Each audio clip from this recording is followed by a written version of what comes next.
প্রশাসনের জন্য নির্বাচনে আলাদা বাজেট রাখা হয়। ওসির জন্য এত টাকা, এসপির জন্য এত টাকা, এসআই এর জন্য এত টাকা, এএসআই এর জন্য এত টাকা। প্রিয় প্রশাসনের ভাইয়েরা, করজোর করে আপনাদের উদ্দেশ্যে বলছি,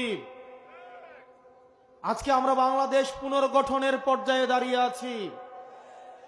অতীতে যেভাবে আপনাদেরকে দলীয়করণ করা হয়েছে, আমরা বিশ্বাস রাখতে চাই সহস্রাধিক শহীদের রক্তের উপরে দাঁড়িয়ে, 30,000 আহতদের উপরে দাঁড়িয়ে আপনারা বাংলাদেশটাকে আপনারা কোন রাজনৈতিক দলের গোলাম হিসেবে আর নিজেকে জাহির করবেন না। আপনারা কোন রাজনৈতিক দলের না। সরকার আসবে, সরকার যাবে, কিন্তু এই প্রশাসন বাংলাদেশে টিকে থাকবে। আল্লাহর দোহাই লাগে, আপনার সন্তানের দিকে তাকিয়ে, আপনার অনাগত ভবিষ্যতের দিকে তাকিয়ে আপনারা নিজেদেরকে রাজনীতিকীকরণ করবেন না। আপনারা বিএনপির না, আপনারা জামাতের না, আপনারা এনসিপির না।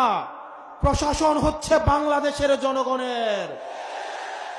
আপনারা মেধার স্বাক্ষর রেখে, যোগ্যতা দিয়ে জনগণের সেবা করার জন্য আপনারা এসেছেন। কতিপয় সুবিধাভোগী দালাল অফিসারের অন্যায় কোনো অর্ডার পালন করতে আপনারা বাধ্য নন। অনেক পুলিশ অফিসার আমাদের কাছে এসে বলেন, ভাই কি করব, এক বেনজির গিয়েছে, এক ডিবি হারুন গিয়েছে, আবার বেনজির হারুন অন্য